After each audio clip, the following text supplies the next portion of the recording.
So for the Maythorn Monthly this month, it's freezing. It's January, but at least the sun's out, but you do have to pick your days. If you recall, last month I was here on this very spot in front of St George's Hall, and it was miserable and rainy, but there were lots of Christmas lights and a Christmas fair, if that's what you call it, all along the front and around the sides of this building. Nothing here now except people who are doing some sort of work on the outside of the building. Haven't quite figured that out yet, but I did mention last month that at least Lime Street was finished, so I'm standing here looking around me, and all the sort of paving and new road systems and cycle lanes and all that sort of stuff, that's all been done. And I showed you maybe 18 months ago now the work going on. You may remember those pictures, but now it's done, and it's not a bad job. We're staying around this area to get started this month, but just over the river on the Wirral. For January, the RSPB have been asking you to count how many birds are in your garden. We don't have our own garden, and we don't really see much apart from a couple of starlings that come pecking around our potted plants. But we have been down to the RSPB in Burton and had a quick look down there. And this is the first stop on our little trip round the Wirral.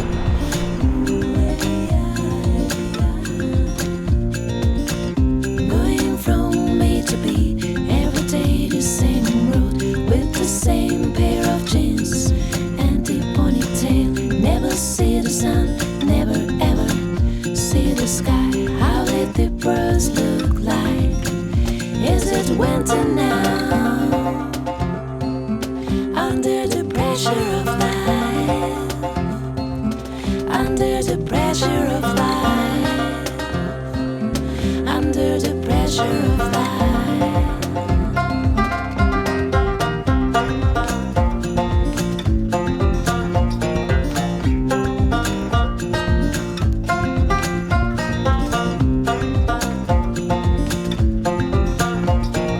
The RSPB at Burton Mere doesn't have full cafe facilities at the moment, but they're working on it. We did manage to get some slight refreshments, but some of the better places are in different parts of the Wirral.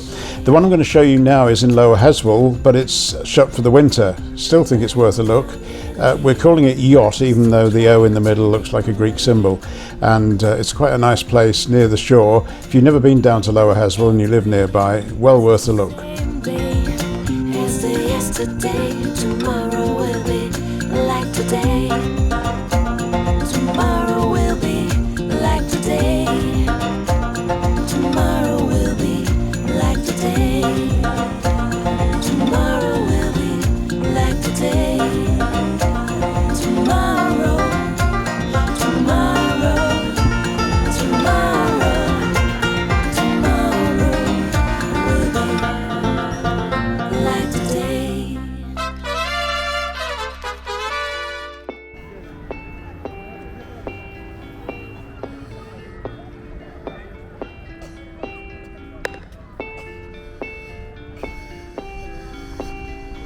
Well, it's the time of year to be in Spain, so we've been to Valencia, and instead of exploring the city this time, we have been down to the beach. Haven't actually been down here before, but it's quite interesting. It has a marina, it has a lot of restaurants and bars, and even here in the middle of winter, it's busy. Lots for the kids, lots for everyone really, including lots of cyclists.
Usual amount of water sports going on here for those who do.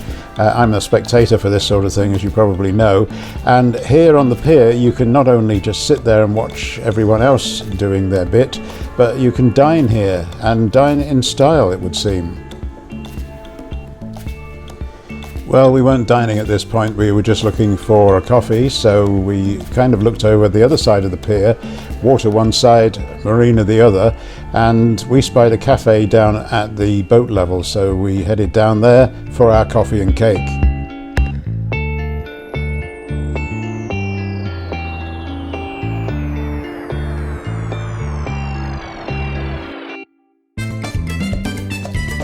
So, coffee break here in Spain, in Valencia, is café con leche, which literally translates coffee with milk. We call white coffee, well, we did before the Italians took over and called it everything under the sun, and it's quite nice. It's a bit like cappuccino, I suppose. We're in the marina in a cafe at low level, and we've just been up on the high level behind. You may just be able to see kind of a pier in the background. We've been up there. There's a view of the sea and a lot of people surfing and all the other things that you do in the water sports department. And don't look at me, I'm more interested in the restaurant. I think it was called the Panorama, and people were eating in style up there with proper waiters and waitresses in all the proper uniforms, you know.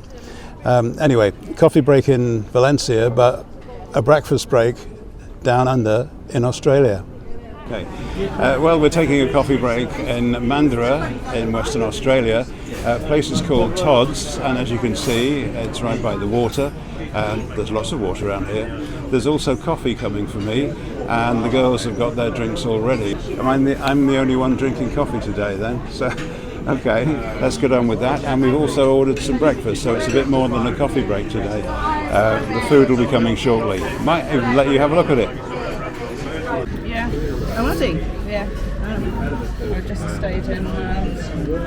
Banana waffles and coffee. And banana waffles over there with bacon. And what's this? This is bacon and eggs your way. Your way? I did it your way. Right. No, I did it my way. Sauteed garlic mushrooms and poached egg. Sauteed garlic mushrooms and poached egg. Looks delicious. So breakfast and coffee over, then we need to walk that off, get some exercise, so we go for a long walk along the Mandurah foreshore and explore what goes on here. Huge leisure area with lots going on in the water and on land, and the Dolphin Quay is our final destination for today, but it's a bit of a way to there from here.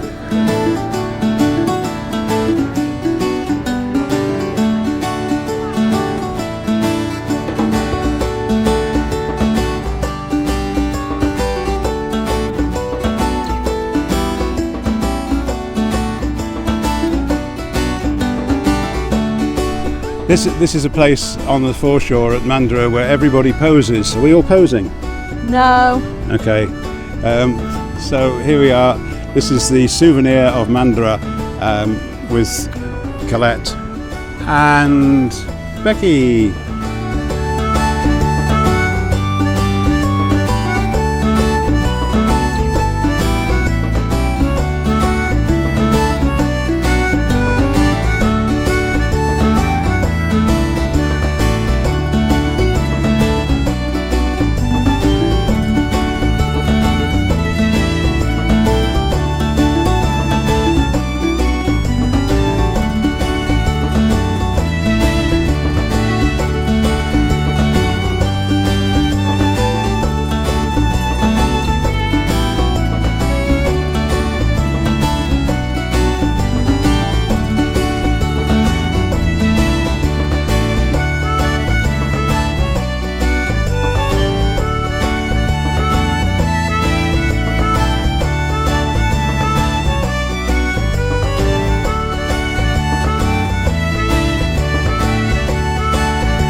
Our trip to Australia included visits to quite a few dams, but they're pretty substantial dams, and this is the biggest one we saw. There's more than one attraction here because, as you may be able to tell, there's a mural painted on the front of the dam. Now, the 35-year-old Guido who painted this didn't finish it till 2021, so we were one of the first to see it in late 22, and it's an amazing feat. He camped out in the bush for months. He hung from ropes and abseiled down the front of the dam to paint this. He worked till 4 o'clock in the morning. It was quite an adventure for him, but finally got completed, as I said, in 2021, and it deserves a closer look. So in a moment, Phil's going to fly the drone over it so you can see exactly what the artwork is like.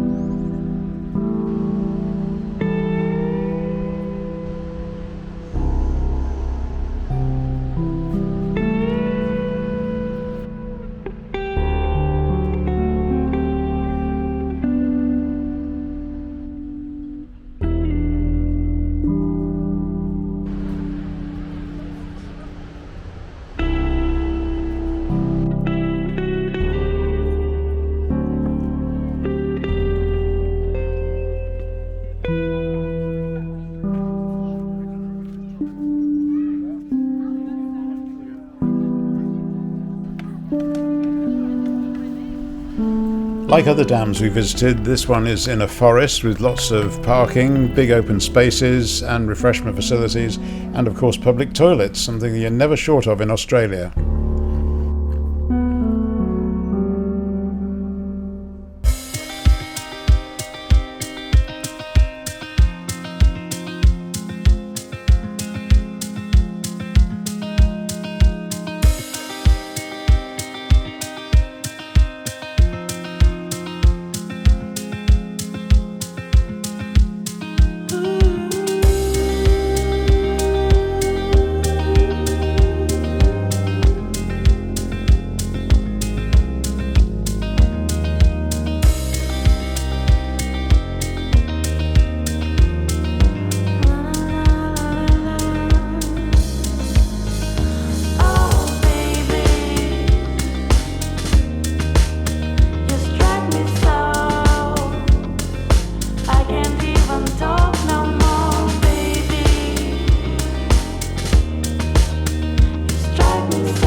We start here from Colin's house at Oris, Bulgaria, and we head down to Lukovic, where there is a Lidl, as you can see.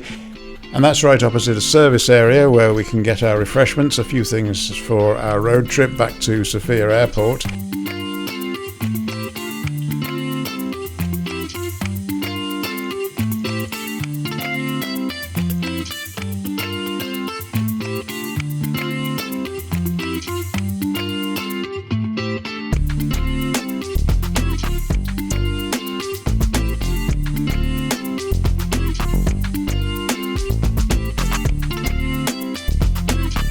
And have a look round this service area, because everything's been carved out of wood. Obviously a master craftsman at work here, and we just keep on exploring, going out to the car park at the back. The children are playing on things made of wood, and there's even a tree house.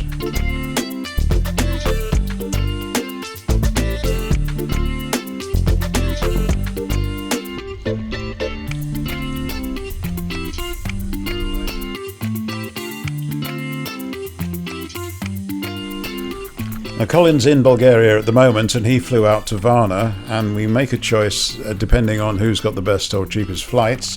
Wizz Air flying to Varna was $21.99, and it appears to be for this month, next month, and looking forward. So I don't know how long they'll be able to hold that price, but Ryanair flying to Sofia and Wizz Air flying to Varna.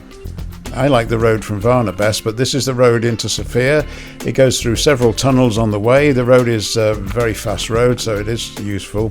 And when you arrive at the airport, it's a nice modern airport with a nice cafe area overlooking the runways and a nice piece of parkland below.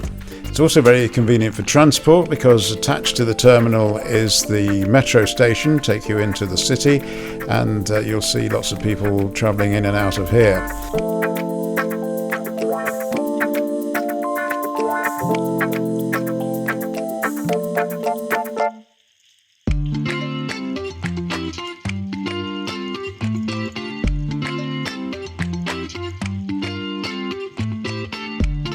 And there are other ways to get here as well.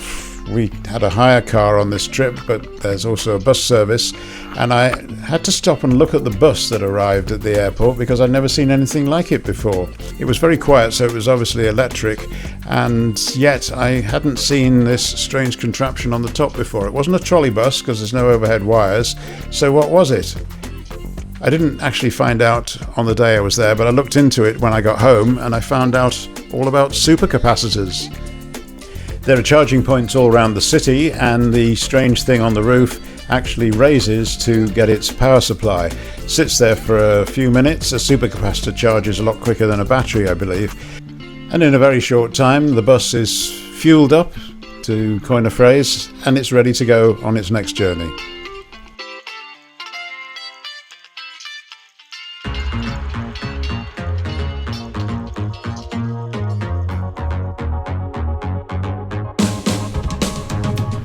Well, we're whizzing you around the world again, and we're back in Spain at Marina d'Or, where it's winter. What goes on here in the winter isn't a lot, but you can still walk by the sea. The buildings are getting maintained, and other public works are going on.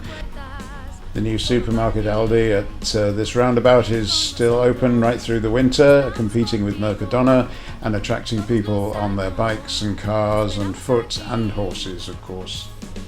Considering you can't get a bus from Marina d'Or to many places, the fact that there's a bus going twice a day to Madrid is a bit of a surprise. Marina d'Or is on the Costa del Azahar, which means the orange blossom coast. There's a lot of oranges here, and these are the ones just in front of our building. A few months ago I showed you the swimming pool at the front of our building, and I said that we were all clubbing together to pay for some artificial grass. Anyway, I saw some workmen starting some work in the pool, which is normally closed in the winter, but because they were in there I could get through the gate with my fob. So I kept an eye on this over a couple of weeks, and turned out it wasn't the grass, it was in fact some kind of foot washing area.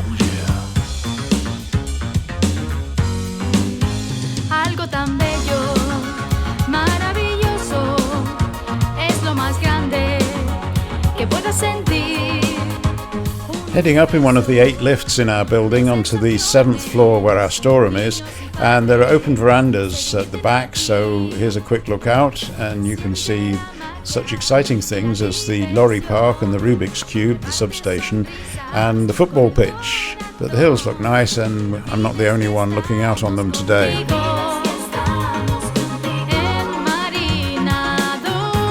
So, the 7th floor is where our storeroom is. Last month I was clearing out stuff that's been there for years, and it's now more or less empty. We're doing this for a purpose. We're leaving.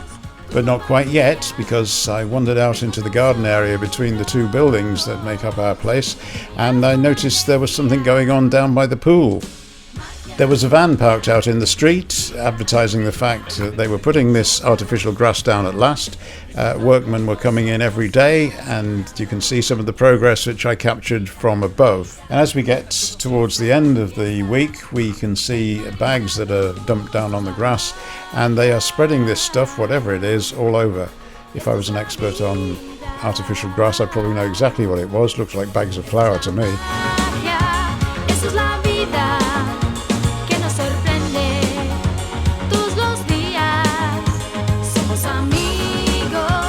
When the workmen finally left, they left some offcuts, which is good of them because lots of people like to put this stuff on their balconies. Anyway, here's the finished product. This is our pool, all finished with its artificial grass. But unfortunately, we won't be here to enjoy it.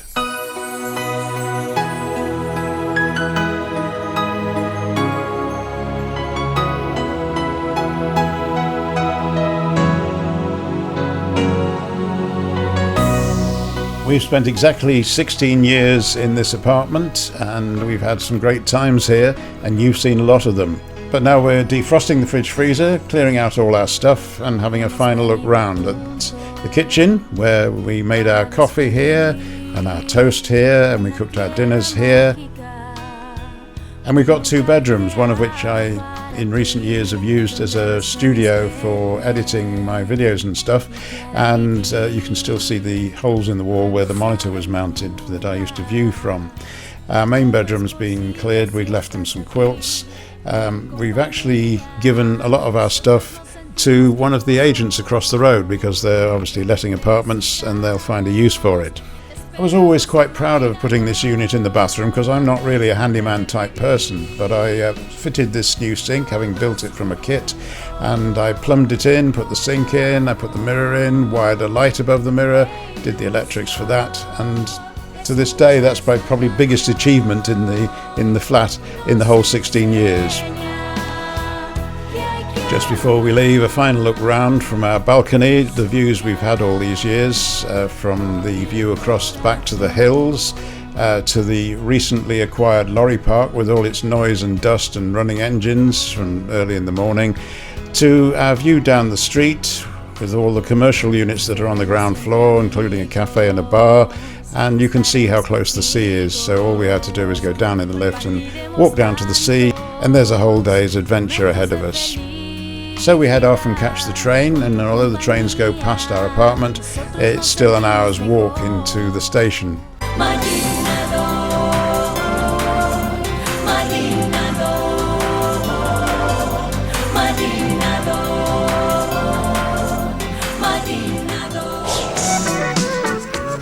Yes, we're back down under and in Wellington Park, not far from the dam where we were earlier on. This is a nice leisurely area, typical parking under the trees wherever you like, picnicking, using the barbecues that are provided in all the public spaces around here, and even going for a dip. It actually tells you not to dive in here. It's the honeymoon pool, so maybe it's reserved for people on honeymoon. Didn't stop a few people though, they were in the water and enjoying it. Lost myself to this fantasy. What am I to you? Do you love me too? What more can I do?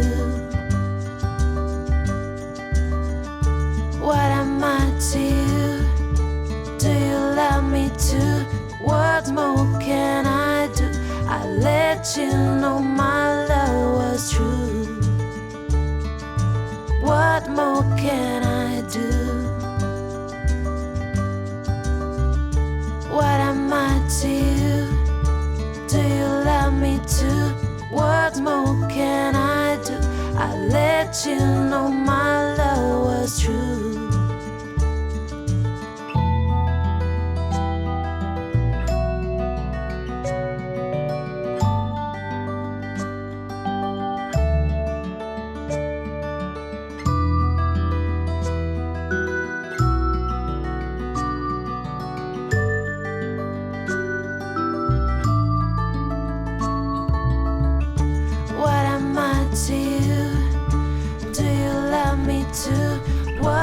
We enjoyed so much tranquility, peace and quiet and general relaxation in Western Australia, and I still have a few more things in the can to show you in future months, but we really have to come back home and enjoy the winter here on the Wirral. How about this for a noise to get woken up with in the morning?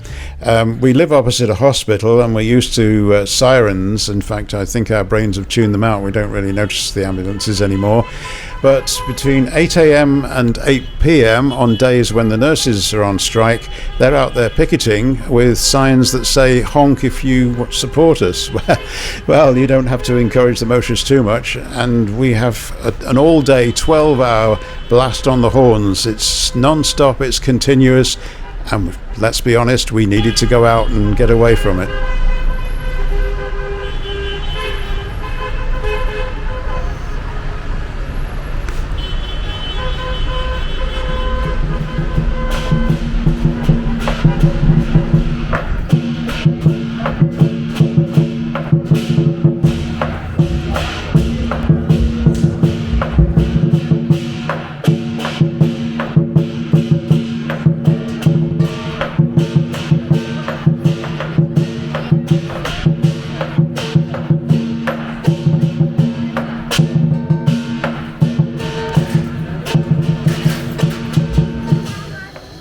Okay, so we've escaped all the noise on the Wirral of the blowing horns, and we've come to another noisy place. This is Chinatown, Liverpool, as the Chinese New Year has just begun.